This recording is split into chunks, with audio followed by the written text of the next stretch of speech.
ማርያም አደይ ብሳክት ኩኒኒ ማር خالص سلام تيجي شوفها እሺ ሊሊ ብጣዕሚ ደስ ዝብል አቀባብላ ተገይርዋ። ሰላም ክቡራት ተኸታተልቲ ናይ ፍረ ዩቱብ ከመይ ኣለኹም ደሓን ዲኹም? በቢ ዘለኹምዎ ሰላም ክትኮኑ እናተመነኹ እምበኣርከስ ናብዛ ቪድዮ ክትኣቲና ኣለኹም ላይክ ሸር ሳብስክራይብ እናገበርኩም ምትዋዕኹም ኣይፈልየን ኩለኩም ይፈቲ ሓናፂ ዘበለ ርእይትኩም ደሞ ኣቦታኹም ተቕምጥለይ እምበኣርከስ ናይ ልሙዓንቲ ኣድያና ወይ ከዓ ትሕዝተና ብዛዕባ ሊልና ኣልየክስ ኮይኑ ኣብ ዝሓለፈ ቪድዮም ሊሊ ሓፍትና ንኣልየክስ ተሳናቢታቶ ናብ ትግራይ ይኸይድ ኣለኹ ኢላቶ ነይራ ማለት እዩ። ኣልየክስ ደሞ በቃ ደጊም ክስዕበኪ እየ ኣነ እውን እኔ ማርያም መሳኺ ትኾን እና ቀሲል ክኸይድ ኢኺ ኣብ ማኪና ኢልዋ ነይሩ ማለት እዩ። ኣነ ብቸካኺ ናፍቆት ኣይክእለን እየ ግን ደሞ ኣይዞኺ ክስዕብ እየ እናበላ እዩ። ሊሊ ምስ ሲስተራ ኮይና ደሞ ናብ ትግራይ ከይዳ ማለት እዩ። ኩራት ኣሕዋተይ ብጣዕሚ ደስ ዝብል ኣቀባብላ ደሞ ተገይርዋ እና ክቡራት ኣሕዋተይ ኣልየክስ ደሞ ብጣዕሚ ደስ ዝብል ቪድዮታት ካብ ኣዲስ ኣበባ እስካብ ትግራይ ዘሎ ሒዝኩምሎም ንፋሚሊ ቀረበ ኢኺ ኢልዋ ንሳ ደሞ እሺ ሒዘሎም ክቐርብ እየ ካብ ሕጂ ዓዲግራት ከድና ደስ ዝብል ቪድዮታት ክንለቀልኩም ኢና እናበለ እዩ ኣልየክስ እውን ማለት እዩ። ምክንያቱ ሊሊ ሓፍትና ጊዜ ትወልደሉ ሰዓት ስለ ዝቐረበ ካብ ሕጂ ምስ ወለዶም እዮም እቲ ጊዜ ክሕልፍዎ ማለት እዩ። ክቡራት ኣሕዋተይ ኣብ ዝሓለፈ ርኢኹምዎም እንትኾንኩም ብዘይ ምስምዕማዕ እያ ትኬት ፈጢና ቆሪፃቶ ነይራ ሊሊ ሓፍትና ካብኡ ደሞ እቲ መዓልቲ ኣርኪቡ ሊሊ ሓፍትና ቀዲማ ከይዳ እኒኣ ኣልየክስ ደሞ ክስዕባ ማለት እዩ። ክቡራት ኣሕዋተይ ብኡ መንፀር ደሞ ደስ ዝብል ጊዜታት ከም ዘሕለፉ ርኢኹምዎም ነርኩም ኢኹም። ምክንያቱ ኣልየክስ ካብ ሕጂ ንብዓትኪ ጥብ ክትብል ኣይደልን እየ ካብ ሕዚ ናትኪ ሓጎስ ናትኪ ድምቀት እየ ዝደሊ ንስኺ ተበኺኺ ተብካብ ድኺ ዘሎ ሚጣይ እውን ይበኪ እዩ እና ካብ ሕጂ ጥብ ክትብል ኣይደልን እየ ኢሉ እውን ናይ 130,000 ኣይፎን መጀመርያ ሰፕራይዝ ገይርዋ ነይሩ። ቅፅል ኣቢሉ ደሞ ብጣዕሚ ደስ ዝብል መኪና ሰፕራይዝ ገይርዋ ማለት እዩ። ብኣጋጣሚ ደሞ ሊሊ ሓፍትና እታ መኪና ኣይተኣማመነትላይ ነይራ ምክንያቱ በቃ ሰንቢዳ እያ ማለት እዩ። ማርያም ኣደይ ብሳክት ኩኒኒ ማር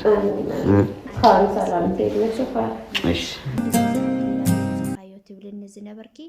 ኣነ ብውሽጠይ ሒዘ ንዓኺ ሰፕራይዝ ንምግባር እዚ እየ ዝፅዕር ነይረ ኢልዋ ማለት እዩ። ሊሊ ሓፍትና ደሞ ብጣዕሚ በቃ ልነብሳ ወቂሳ ለከስ ከምዚ እዩ ነይሩ ኣነ እየ ዘይፈለጥኩ እምበር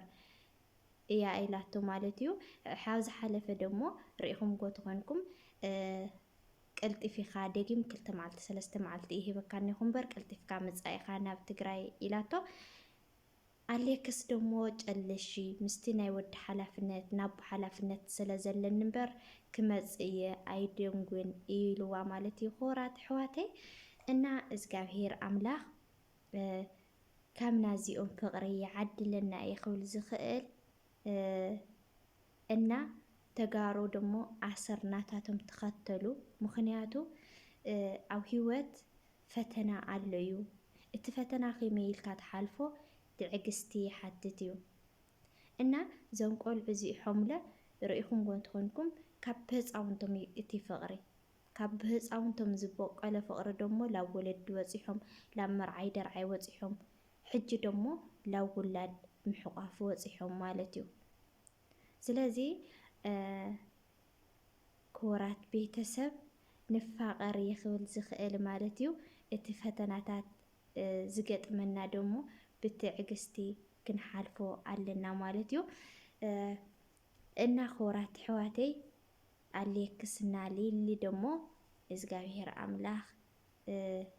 ፍቅርኩም ናበዝሕን ናሰሰንን የንውሮም ማለት እዩ ኣነ ማለት እዩ ገርምኩም ቤተሰብ ዛማኪናስ ፕራንክያ ትኸውን እየ ናባልኩ ነይረ እና ሊሊ ሓፍትና ደሞ ኣብተ 9 ሰዓት ኣይ ኣመነትሉይ ነይራ ሪኢኹም ጓኔርኩም ይኹም ማለት እዩ ግን ድሓር ግን ተኣማሚነ እየ ተመስገን ኣምላኽ ኢላ ደስታኣ ገሊፃ እያ ማለት እዩ ክቡራት ኣሕዋተይ ንዚ ንኽወፅሑ ናብዚ ደረጃ እዚ ንኽወፅሑ ዕርኽቶም ድዮም ሓዝቶም ድዮም ወለዶም ድዮም ናይ ብዙሕ ጥንካረታት ተሓዊስዎ እዩ ናይ ብዙሕ ፃዕርታት ተሓዊስዎ እዩ ስለዚ ናብዚ ንኽወፅሑ ዝገበርዎም ደሞ እግዚአብሔር ኣምላኽ ይመስገን ልዕሊ ኩሉ ቅድሚ ኩሉ ፈጣሪኻ ተመስግን እሞ ካብኡ ለለ ኣብ ዙርያኻ ዘለው ከተመስግን ግድን እዩ ማለት እዩ ክቡራት ኣሕዋተይ እና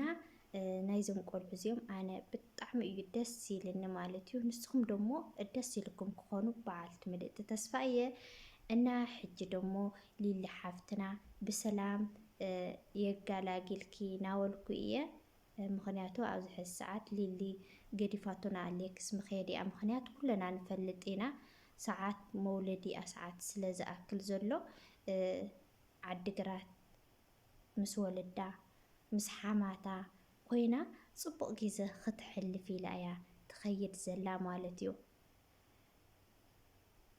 እና ክቡራት ኣሕዋተይ ካብ ሕዚ ደሞ ናይ ትግራይ ዘሎ ኩነታት ሒዞሙልና ክመፁ እዮም ማለት እዩ ኣንሕና እውን እግዚአብሔር ይመስገን ክንፅበየኩም ኢና ንስኹም ብቻ ብደስ ደስ ልብል ቪድዮታት ሙፅና ኢና ክንብለኩም ንኽእል ማርያም ኣደይ ብሳኽ ትኩኒኒ ማር ካን ሰላም ቤትነሽ ፋር እሺ እና ክቡራት ኣሕዋተይ ኣሌክስ ከምዚኣ ገይሩ ኣፋኒይዋ ኣሎ ሊሊ ሓፍትና ደሞ ብጣዕሚ ደስ ዝብል ኣቀባብላ ተገይርዋ ኣሎ ማለት እዩ እቲ ኣቀባብላ ደሞ ሊሊ ሓፍትና ምሸት ሒዛትልኩም ክትቀርብ እያ ክቡራት ቤተሰብ እና ነዚ ቪድዮ እተተመችይኩም ከምቲ ልሙድ ላይክ ሸር ሳብስክራይብ እናገበርኩም ምትዋዕኹም ኣይፈለየን ክብለኩም ይፈቲ እትውኒ ምትባዕ እትውኒ ሃናፅ ዘበለ ርእይትኩም ደሞ ኣዝየ ዘመስግን ብዝተፈላለየ ኣድያታት ወይ ከዓ ብዝተፈላለየ ትሕዝቶታት ክንመፀኩም ኢና ንስኹም ደሞ ምብርታዕኹም ኣይፈለየኒ ክብለኩም ይፈቲ ይፈትወኩም እየ እና ሰብ ንሰብ እዩ መስትያት እሞ ኣብ ኮመንት ሃናፂ ዘበለ ርእይትኹም ኣይፈለየና ብድጋሚ ዝተፈላለዩ ቪድዮታት ኣለኩም ኣብ ታሕቲ ግጥምታት